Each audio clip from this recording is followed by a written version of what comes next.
Welcome to sports live presented by cool. আপনাদের সাথে আছি আমি মঞ্জুরি আজাদ, সেই সঙ্গে আমি রঞ্জন শান্ত। আর শুরু করব বিপিএল এর খবর দিয়ে। দিনের দ্বিতীয় ম্যাচে সিলেটের বিপক্ষে টস হেরে ব্যাট করছে চিটাগং। এর আগে দিনের প্রথম ম্যাচে রংপুর রাইডার্সকে 46 রানে হারিয়ে প্লে অফের রেসে টিকে থাকলো খুলনা টাইগার্স। নাইম শেখের সেঞ্চুরিতে খুলনার দেয়া 221 রানে জবাবে 174 রানে থামে রংপুরের ইনিংস। মিরপুরে টস জিতে ব্যাট করতে নেমে 32 রানের উদ্বোধনী জুটি গড়েন খুলনার দুই ওপেনার মেহেদী মিরাজ ও নাইম শেখ। 12 বলে 21 রান করে সাজঘরে ফেরেন Miraz. Alex Ross run out হন 12 রান করে। এরপর বাসিস্তোকে সঙ্গে নিয়ে 88 রানের জুটিতে দলকে এগিয়ে নেন নাইম শেখ। 36 রান করে বাসিস্তো ফিরলেও 55 বলে অনবদ্য শতক তুলে নেন নাইম। 29 রানের ক্যামিও খেলে মাহিদুল অঙ্কন ফিরলেও 62 বলে 111 রানের ইনিংসে দলকে বড় সংগ্রহ এনে দেন নাইম। জবাবে দলীয় 11 রানের মাথায় ওপেনার তৌফিক খানকে হারায় রংপুর। এরপর এক প্রান্তে নিয়মিত বিরতিতে উইকেট পড়লেও একাই লড়াই চালিয়ে যান সৌম্য সরকার। তবে 48 বলে 72 রান করে সৌম্য ফিরলে ভাঙে প্রতিরোধ। নির্ধারিত ওভার শেষে 9 উইকেট হারিয়ে 174 রানে থামে রাইডার্সের ইনিংস।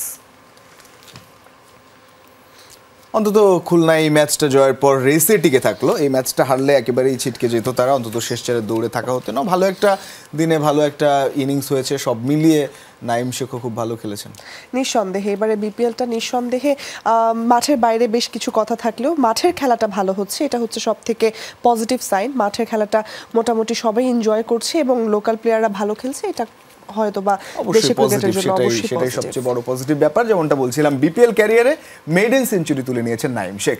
রংপুরের বিপক্ষে বাঁচা মরার লড়াইয়ে 55 বলে সেঞ্চুরির মাইলফলক স্পর্শ করেন খুলনার এই ওপেনার। 62 বলে 111 রানে অপরাজিত থাকেন তিনি। এই ইনিংসের মধ্য দিয়ে টুর্নামেন্টে এখন সর্বোচ্চ রানের মালিকও নাইম শেখ।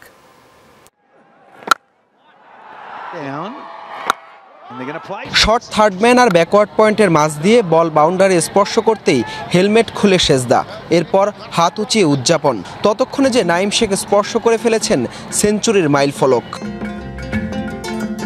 ফরচুন বরিশালের বিপক্ষে এক ম্যাচে সম্মুখ গতির ইনিংসে দলের পরাজয়ের পর হয়েছিলেন শিরোনাম। সেই নাইম শেখের ব্যাটিং ঝড়ে এবার খুলনার পাহাড়সম সংগ্রহ। প্লে অফের রেসে ডু অর ডাই ম্যাচে রংপুরের বিপক্ষে ব্যাট হাতে খেলেছেন 62 বলে 111 রানের হারনামানা এক ইনিংস। 55 বলে তুলে নিয়েছেন দুর্দান্ত এক সেঞ্চুরি। টসে জিতে ব্যাটিংয়ে নেমে দলীয় 32 রানে মিরাজ ও 60 রানে অ্যালেক্স রোজ ফিরলে 2 উইকেট হারায় খুলনা। ধীরগতির শুরুর পর এক প্রান্ত আগলে রেখে 33 বলে 50 তুলে নেন নাইম। পরের 50 আসে মাত্র 22 বলে। বশিষ্ঠর সাথে 88 রানের জুটির পথে বিপিএল ক্যারিয়ারে নিজের প্রথম সেঞ্চুরির দেখা পান খুলনার এই ওপেনার। 8 ছক্কা 7 চারে 179 স্ট্রাইক রেটে অনবদ্য এক ইনিংস খেলেন তিনি। টুর্নামেন্টের 8ম সেঞ্চুরিটি আসলো নাইম শেখের ব্যাটে। রংপুরের এলোমেলো বোলিংয়ের দিনে টুর্নামেন্টের সর্বোচ্চ রানের মালিক বনে গেছেন নাইম। তানজিদ তামিমের 427 রান টপকে এখন 444 রান নাইম শেখের নামের পাশে। এর আগে সবশেষ এনসিএলে ছিলেন টুর্নামেন্টের সর্বোচ্চ রান সংগ্রাহক। রংপুরের বিপক্ষে অনবদ্য ইনিংসের পর টি-20 ক্যারিয়ারে এখন 2 সেঞ্চুরির মালিক এই বাঁহাতি ব্যাটার। হাসান আল মারুফ, যমুনা স্পোর্টস, ঢাকা। এবারে উইন্ডিজ বাংলাদেশ নারী টি-20 সিরিজের খবর। সিরিজের দ্বিতীয় ম্যাচেও বড় লজ্জা পেয়েছে বাংলাদেশ। এবার 106 রানে জয় পেয়েছে ক্যারিবিয়ান নারীরা। সেন্ট কিটসে আগে ব্যাটিং করতে নেমে বাংলাদেশি বোলারদের উপর তাণ্ডব চালায় ক্যারিবিয়ান। উপরে ওপেনার কিয়ানা জোসেফ 36 বলে 63 রানের ঝড়ো ইনিংস খেলেন। এরপর ডেয়ান্ড্রা ডটিন ছোটান 4 ছক্কার ফুলঝুরি। 20 বলে 49 রানের ঝড়ো ইনিংস খেলেন 4 নম্বরে নামা এই ব্যাটার। আর তাতেই 6 উইকেটে 201 রানের বিশাল পুঁজি পায় স্বাগতিকরা। নারীদের আন্তর্জাতিক টি-20তে বাংলাদেশের বিপক্ষে এটাই সর্বোচ্চ স্কোর। বড় লক্ষ্য তাড়া করতে নেমে 24 রানে প্রথম 3 ব্যাটারকে হারিয়ে বিপাকে পড়ে বাংলাদেশ। শারমিন সুপ্তা 22, স্বর্ণা আক্তার 16, জ্যোতি 10 রানের ছোট ছোট ইনিংস খেলে আউট হলেও 9 উইকেটে মাত্র 95 রানে থামে বাংলাদেশ। এনএসসির অধীনে থাকা স্টেডিয়াম মার্কেটের দোকানগুলোর ভাড়া পুনর্নির্ধারণ ও যাবতীয় কাজের জন্য কমিটি ঘোষণা করেছে জাতীয় ক্রীড়া পরিষদ। 3 সদস্যের 7টি কমিটির সুপারিশের ভিত্তিতে কাজ করবে যুব ও ক্রীড়া মন্ত্রণালয় ও এনএসসি। তবে স্টেডিয়াম ঘিরে বাণিজ্যিক স্থাপনা সরিয়ে নিয়ে বিকল্প ভাবনার সময় এসেছে বলে মনে করেন এনএসসি সচিব আমিনুল ইসলাম। জাতীয় ক্রীড়া পরিষদের অধীনে থাকা স্টেডিয়াম কেন্দ্রিক বাণিজ্যিক স্থাপনায় দোকান বরাদ্দের অনিয়ম নিয়ে প্রতিবেদন প্রকাশ করে যমুনা টেলিভিশন। বিষয়টিকে আমলে নিয়ে কাজ করে এনএসসি। সমস্যা সমাধানে 7টি কমিটি তৈরি করে দেয়া হয় দায়িত্ব। দোকানের ভাড়া নির্ধারণ সহ এনএসসির যাবতীয় কাজে পদচারণা থাকবে তাদের। কমিটিগুলো থেকে প্রাপ্ত সুপারিশের ভিত্তিতে যুব ও ক্রীড়া মন্ত্রণালয় এবং জাতীয় ক্রীড়া পরিষদ কাজ করবে বলে জানান এনএসসি সচিব আমিনুল ইসলাম। নির্ধারিত সময়ের মধ্যে তাদের উপর অর্পিত দায়িত্বগুলো শেষ করবার জন্য আমরা 7টি কমিটি গঠন করেছি। তো নির্দিষ্ট সময়ের মধ্যেই তারা দায়িত্বগুলো শেষ করবেন। শেষ করে ওই কমিটির কিছু রিপোর্ট আমাদের কাছে আসবে এবং তৎপ্রেক্ষিতে আমরা বাস্তবায়ন করে ফেলব। বাণিজ্যিক স্থাপনা থেকে প্রাপ্ত অর্থ দেশের ফেডারেশনগুলোকে স্বয়ংসম্পূর্ণ করার প্রয়াস বলছেন এনএসসি সচিব। যদিও ক্রীড়া পরিষদ এখনও সচ্ছলতার জায়গায় পৌঁছায়নি বলে মানছেন আমিনুল ইসলাম, তবে স্টেডিয়াম ঘিরে এমন প্রতিষ্ঠান না গড়ে বিকল্প ব্যবস্থা গ্রহণের সময় চলে এসেছে বলছেন তিনি। জাতীয় ক্রীড়া পরিষদ এখনো ওই পজিশনে যেতে পারেনি। তো আয়ের যে গ্যাপটা, ব্যয় এবং আয় এর যে গ্যাপটা, ওই গ্যাপটা সরকার দেয়। এখন আমাদেরকে আসলে ভাবতে হবে যে ক্রীড়া অবকাঠামোগুলোতে বাণিজ্যিক প্রতিষ্ঠান আমরা রাখবো কিনা, এটা আসলে সিদ্ধান্তে চলে আসতে হবে। তো এখন আধুনিক ক্রীড়া পরিমণ্ডল যদি আমরা বলে থাকি, সেখানে কিন্তু আসলে বাণিজ্যিক প্রতিষ্ঠান থাকে না। তো এখন এগুলি ভাবতে হবে আসলে। এনএসসির দুর্নীতি কাণ্ডে মাহমুদুর রহমান খানের সম্পৃক্ততার প্রমাণ পায় জাতীয় ক্রীড়া পরিষদ। সহকারী নিরীক্ষা কর্মকর্তা হিসেবে নিয়োগ পেয়ে অবৈধভাবে রাজস্ব কর্মকর্তার পদ ও সিলমোহর ব্যবহার করেন তিনি। অভিযোগ প্রমাণিত হওয়ায় মাহমুদুর রহমানকে চাকরি থেকে বরখাস্ত করে এনএসসি। জাতীয় ক্রীড়া পরিষদের একজন কর্মকর্তার ব্যাপারে তারা একটি ফাইন্ডিংস দিয়েছেন। তিনি অবৈধভাবে তার পদবি ব্যবহার করেছেন, এটি কমিটি কর্তৃক শনাক্ত হয়েছে এবং তার ব্যাপারে আইনগত ব্যবস্থা নেওয়ার জন্য মন্ত্রণালয়ের ওই কমিটি সুপারিশ করেছে। চাকরি বিধিমালা অনুসরণে তিনি চাকরিচ্যুত হয়েছেন। আমরা অলরেডি নোটিশ ইস্যু করে ফেলেছি। দেশের ক্রীড়াঙ্গনকে এগিয়ে নিতে দুর্নীতি রোধে সকলকে এগিয়ে আসার আহ্বান এনএসসি সচিব আমিনুল ইসলামের। তো কাজটা কীরকম হয়েছে আমাদের দেখতে হবে। নাসিফ শুভ, যমুনা স্পোর্টস, ঢাকা। বাফুফেতে নারী ফুটবলারদের বিদ্রোহ অব্যাহত রয়েছে। টানা তৃতীয় দিনের মতো হেড কোচ পিটার বাটলারের অধীনে ফিটনেস ট্রেনিংয়ে অংশ নেয়নি সাবিনা কৃষ্ণারা। কারণ সম্পর্কে স্পষ্ট কিছু না জানলেও 12 ফুটবলারের জিম সেশনে অংশ নেয়াকে ইতিবাচক বলছেন কোচ পিটার বাটলার। টানা 3 দিনের নাটকীয়তার পর অবশেষে বৃহস্পতিবার সন্ধ্যায় সমস্যা জট খুলে সাবিনা কৃষ্ণাদের। দীর্ঘদিন ধরে কোচ ইস্যুতে আবহাওয়া গরম থাকলেও এদিন গণমাধ্যমের মুখোমুখি হয় দুইবারে নারী সাফ জয়ীরা। নিজেদের কথা বলতে এসে আবেগ ধরে রাখতে পারেননি অধিনায়ক সাবিনা খাতুন। দেশের মানুষ যেভাবে হচ্ছে মেয়েদেরকে কটূক্তি করতেছে, এটা আসলে মানে মেয়েদের জন্য হচ্ছে নেওয়াটা অসম্ভব। দলে অযাচিত হস্তক্ষেপ সহ একাধিক অভিযোগ আনা হয় কোচ পিটার বাটলারের উপর। এই ইংলিশের অধীনে দেশের জার্সিতে না খেলার কথা সাফ জানিয়ে দেন অধিনায়ক সাবিনা। দেশের মানুষ হচ্ছে সবার আগে, তাদের প্রায়োরিটি আগে। তো তারা যদি মনে করে যে আসলে আমরা সিন্ডিকেট করছি, আমরা দেশের ফুটবলটাকে নষ্ট করছি, আমরা হচ্ছে দেশের মানুষের জন্য তারা যেটা চায় আমরা সেই অবসানে যেতে রাজি আছি এবং আমরা সেটাই করব। বাফুফের কিছু কর্তা কোচের কান ভারী করেন বলে অভিযোগ সবশেষ সাফের সেরা খেলোয়াড় ঋতুপর্ণা চাকমার। মাঠ ও মাঠের বাইরে মানসিক নির্যাতনের শিকার হয়েছেন বলে দাবি তার। এখানে তো আমাদের হচ্ছে মানসিকভাবে আমাদেরকে হ্যারাসমেন্ট করতেছে। তো আমাকে 2 দিন 3 দিন আমার সাথে এরকম হয়েছে। তো আমি যখন সাপে যাব, আমি অনেক মেন্টালি একটা যে চাপে ছিলাম। বাটলারের সাথে নারী ফুটবলারদের সাথে সমস্যার সূত্রপাত নেপালের নারী সাফ চ্যাম্পিয়নশিপ থেকে। এরপর তা খতিয়ে না দেখে উল্টো নতুন করে এই ইংলিশের সাথে চুক্তি নবায়নে হতাশ ফুটবলাররা। তার সাথে যে কন্ট্যাক্ট হয়েছে, তারা কি একবারও ভাবে না এই যে মেয়েগুলো কেন এই কথাগুলো বলতেছে? আমাদের একটু নিয়ে ভাবা উচিত, তাদের সাথে বসা উচিত যে আসলে তাদের কি সমস্যা, খেলবো আমরা। ভাইয়া যে আঘাত পায় সেই বোঝে যে আঘাতটা কত বড়, আপনারা কেউ বুঝবেন না। এদিকে নারী ফুটবলারদের অনুশীলনে যোগ না দেওয়ার বিষয়ে অবগত নন বলে জানান হেড কোচ পিটার বাটলার। সত্যি বলতে আমার কোনো ধারণা নেই সিনিয়ররা কেন আসেনি তা আমি বলতে পারবো না। 12 জন এসেছে, এটা খুব ইতিবাচক দিক। আমি পেশাদার কোচ, পেশাদার অবস্থানে আছি। সিনিয়রদের ছাড়াই বৃহস্পতিবার 12 জন জুনিয়র ফুটবলারদের নিয়ে জিম সেশনে সময় কাটান head coach Peter Butler. Nasif Shuvo, Jamuna sports, Dhaka. না, বিষয়টা বাংলাদেশ ফুটবলের জন্য তো বড়ই, কারণ ঠিকঠাক চলছিল বলা যায় বাংলাদেশের নারী ফুটবলটাই। একদম। সেই জায়গায় এরকম একটা আঘাত এবং যেভাবে আসলে প্রেস কনফারেন্সে এসে ব্যথিত বাংলাদেশের মেয়ে ফুটবলাররা, সেটা আসলে একটু কষ্টদায়ক। তবে এই বিষয়ে আরও বিস্তারিত জানতে চাই আমরা। বাফুফে ভবন থেকে সরাসরি যুক্ত হচ্ছেন সহকর্মী নাসিফ শুভ। শুভ, বাফুফে কর্তারাও তো চেষ্টা করেছিলেন, গতকালও দেখেছি, আপনার প্রতিবেদনেও দেখেছি যে বলেছিলেন যে হয়তো তারা যেটা বলছে সেটাই তো হবে না, এটা নিয়ে কথা হবে বা তারা কাজ করবেন। সব মিলিয়ে কেন আসলে মেয়েদের মন গলাতে শেষ পর্যন্ত ব্যর্থ হলো বাফুফে? এখানে গ্যাপটা কোথায় মনে হচ্ছে?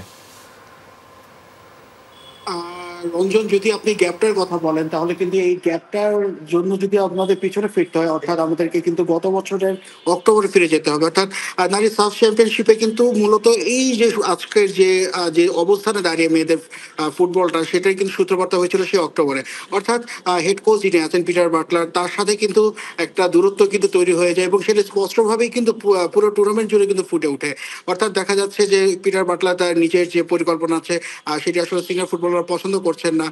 তখনই একটা ঋতুপর্ণা চাকমা এবং অন্যান্য যারা সিনিয়র ফুটবলার রয়েছেন তাদের থেকে আসলে যারা ইয়াং ফুটবলার রয়েছেন তাদের প্রতি বেশি আস্থার যে বিষয়টি আছে সেটি আসলে ফুটে উঠছিল। তো সেখান থেকে একটা দ্বন্দ্ব আসলে তৈরি হয়ে গেছিল, একটা ঠান্ডা যুদ্ধ চলছিল সিনিয়র ফুটবলার এবং পিটার বাটলারের মধ্যে। এবং এই যে বিষয়টা, সেই বিষয়টা কিন্তু ঠিক এখন পর্যন্ত কিন্তু চলে এসছে এবং সেই জায়গাটাতে আসলে বারবারই কিন্তু তারা কথা বলার চেষ্টা করে, যেটা আজকে মাসুরা ক্লিয়ার করেছেন। তারা সবসময় কিন্তু চাচ্ছিলেন যে এখান থেকে একটা বিষয় ক্লিয়ার করা হোক এবং তাদের মতামত একটা নেওয়া হোক, কিন্তু নারী উইং এর যে বিষয়টি রয়েছে তারাও কিন্তু এই বিষয়টা নিয়ে খুব একটা গুরুত্ব দেয়নি। তো এটা কিন্তু মাসুরাদের কথাই ফুটে উঠেছে।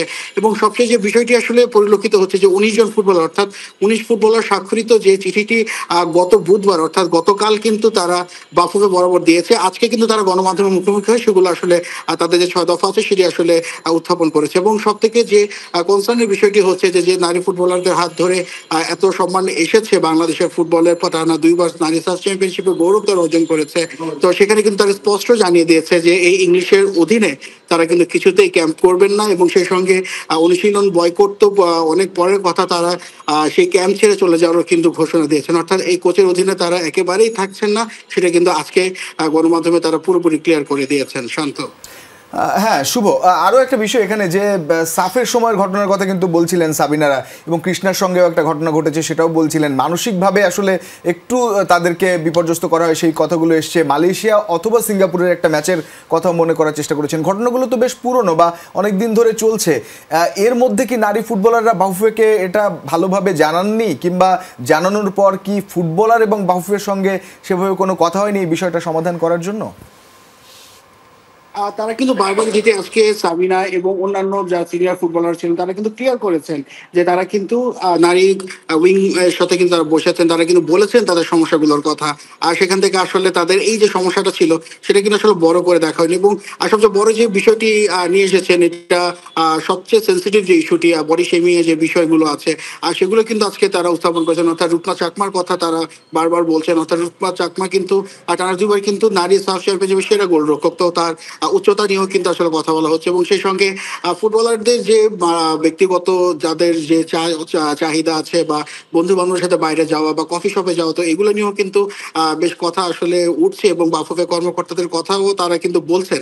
তো এই জায়গা থেকে আসলে নারী ফুটবলের জন্য এটা আসলে কতটুকু শুভকর হচ্ছে সেটা এখনই বোঝা যাচ্ছে। তবে এই নিয়ে কিন্তু বাফুফে এখনো পর্যন্ত কোনো স্টেটমেন্ট দেয়নি। অর্থাৎ বোঝাই যাচ্ছে যে বিষয়টা নিয়ে তারাও কিন্তু খুব কনসার্ন আছে। এবং সেই সঙ্গে কিন্তু আমরা গতকাল যেহেতু দেখেছি যে টেকনিক্যাল কমিটির যিনি চেয়ারম্যান আছেন তিনি কিন্তু আসলে বলেছেন যে এই বিষয়টা আসলে ফুটবলারদের যে বিষয়টা আছে সেইগুলো মানে কোচ নির্ধারণের ক্ষেত্রে তাদের কিন্তু কোনো চাওয়া পাওয়ার বিষয়টি কিন্তু যে নাই, সেটা কিন্তু একেবারে গণমাধ্যমে তিনি পরিষ্কার করে দিয়েছেন। তো অন্যান্য যে বিষয়গুলো আছে সেগুলোই আসলে ঘুরে ফিরে আসছে নারী ফুটবলে। শুভ, বিষয়গুলো আসলে খুবই দুঃখজনক, কিন্তু আমরা অলরেডি দেখছি এই দলটা থেকে এই এতগুলো আমরা উপলক্ষ পেয়েছি আসলে সাফ থেকে। এটার মেইন রিজনই ছিল এদের বন্ডিং, কিন্তু অলরেডি সিনিয়র জুনিয়র দুইটা গ্রুপে আমরা ভাগাভাগি হয়ে যেতে দেখছি। আপনার কাছে কি মনে হয় এইটা পরবর্তীতে আসলে ফুটবলে কতটা ইফেক্ট ফেলতে পারে আর কত বড় থ্রেড মনে হচ্ছে আপনার কাছে? না, সাবিনা কিন্তু একদম শেষ মুহূর্তে কিন্তু তার কথা একটা স্পষ্ট করেছেন যে তাদের এই সিদ্ধান্তে কিন্তু সিনিয়র এবং জুনিয়র তাদের মধ্যে কোনো বিভেদ পড়ছে না। অর্থাৎ তিনি কিন্তু বলেছেন যে আমরা 10-12 বছর বা 14 বছর আমরা জাতীয় দলকে সার্ভিস করেছি, তা আমরা হয়তো অনেক কিছু দিয়ে ফেলেছি, হয়তো আর কিছু দেওয়ার নেই, যে কারণে আসলে বাফুফে থেকে ওভাবে করে তাদের যে চাওয়া পাওয়া সেগুলো আসলে গুরুত্ব দেওয়া হচ্ছে না। কিন্তু সিনিয়র জুনিয়র যে দ্বন্দ্বের কথা যদি আমরা বলে থাকি সেটা আসলে একেবারেই নেই, সেটা কিন্তু ক্লিয়ার করে দিয়েছেন সাবিনা। তবে জুনিয়র যে ফুটবলার রয়েছেন ক্যাম্পে, তো তাদের সঙ্গে আসলে কথা বলা হয়নি, মানে কথা বলা হয়নি এটা আসলে ভুল হবে। আর তারা আসলে কথা বলতে চাচ্ছেন, তারা কিন্তু বেশ কয়েকদিন ধরে গণমাধ্যমে এড়িয়ে যাচ্ছেন, কথা বলতে গেলেও আসলে তারা সরে যাচ্ছেন সে জায়গা থেকে। তো সেক্ষেত্রে আসলে কথাটা না বললে কিংবা তাদের যে সমস্যাগুলো রয়েছে সেগুলো যদি উদ্ঘাটন করতে যদি নারী উইং যদি যথাযথ পদক্ষেপ না নেয়, এই সমস্যা কিন্তু আরো সামনে ঘনীভূত হবে। একেবারে শুভ, অসংখ্য ধন্যবাদ যুক্ত হওয়ার জন্য। হোপফুলি এগুলো বড় কোনো আসলে বাধা তৈরি করবে না নারী ফুটবলে বাংলাদেশের। আসন্ন আইসিসি চ্যাম্পিয়ন্স ট্রফির উদ্বোধনী অনুষ্ঠানের সূচি চূড়ান্ত করেছে পাকিস্তান ক্রিকেট বোর্ড। লাহোরের গাদ্দাফি স্টেডিয়ামে চ্যাম্পিয়ন্স ট্রফির মূল উদ্বোধনী অনুষ্ঠান হবে 16 ফেব্রুয়ারি। অনুষ্ঠানে উপস্থিত থাকবেন ক্রিকেটের গুরুত্বপূর্ণ ব্যক্তিবর্গ, এছাড়াও থাকবেন আইসিসির অফিসিয়ালসরা। এর আগে 7 ফেব্রুয়ারি গাদ্দাফি স্টেডিয়ামে রয়েছে আরও একটি আয়োজন, যেখানে প্রধান অতিথি হিসেবে থাকবেন দেশটির প্রধানমন্ত্রী শাহবাজ শরীফ। 11 ফেব্রুয়ারি করাচি জাতীয় স্টেডিয়ামেও রয়েছে ভিন্ন আয়োজন। এর আগে খবর এসেছিল অস্ট্রেলিয়া ও ইংল্যান্ড দলের ব্যস্ত সূচির কারণে এবার চ্যাম্পিয়ন্স ট্রফিতে থাকবে না কোনো উদ্বোধনী অনুষ্ঠান। তবে এবার 3 দিনের সূচি প্রকাশ করলো পিসিবি। যদিও প্রথা অনুযায়ী টুর্নামেন্ট শুরুর আগে সব দলের অধিনায়কদের নিয়ে ক্যাপ্টেন্স মিট হবে কিনা সে ব্যাপারে কিছুই জানায়নি আয়োজকরা। গণমাধ্যমের খবর, ভারতীয় অধিনায়ক রোহিত শর্মা পাকিস্তানে না যাওয়ায় 8 অধিনায়ককে নিয়ে কোনো আয়োজন থাকছে এবারের আসরে। একদম ফ্রেশ বিশ্বমানের প্রযুক্তির সকল সুবিধা নিয়ে ভালো থাকুন আপনিও। কঙ্কা। এবার অস্ট্রেলিয়া শ্রীলঙ্কা টেস্ট সিরিজের খবর। অজিদের ইতিহাস গড়া গল টেস্টের দ্বিতীয় দিন শেষে 610 রানের বিশাল ব্যবধানে পিছিয়ে লঙ্কানরা। স্মিথের 141 রানের পর উসমান খাজা থেমেছেন 232 রানে। একই দিনে টেস্ট অভিষেকে দ্বিতীয় দ্রুততম সেঞ্চুরি হাঁকালেন জশ ইংলিশ। প্রথম দিন শেষে 147 রানে খাজা ও স্মিথ অপরাজিত ছিলেন 104 রানে। দ্বিতীয় দিনে খাজার ডাবল সেঞ্চুরির সাথে জশ দ্রুত সেঞ্চুরি তুলে নেন। এরপর অ্যালেক্স ক্যারিও ব্যাটে আসে 46 রান, 6 উইকেটে 654 রান তুলে ইনিংস ঘোষণা করে অস্ট্রেলিয়া। জবাবে শেষ বিকেলে ব্যাট করতে নেমে 15 ওভারে 44 রানে 3 উইকেট হারিয়েছে স্বাগতিকরা। ওশাদা ফার্নান্দো, দিমুথ করুণারত্নে ও অ্যাঞ্জেলো ম্যাথিউস 3 জনই ফিরেছেন 7 রান করে। এদিন 90 বলে সেঞ্চুরি হাঁকিয়ে রেকর্ড বুকে নাম লিখিয়েছেন জশ ইংলিশ। টেস্ট অভিষেকে দ্বিতীয় দ্রুততম সেঞ্চুরির মালিক এখন জশ। এর আগে 85 বলে টেস্ট অভিষেকে দ্রুততম সেঞ্চুরি হাঁকান ভারতের শিখর ধাওয়ান।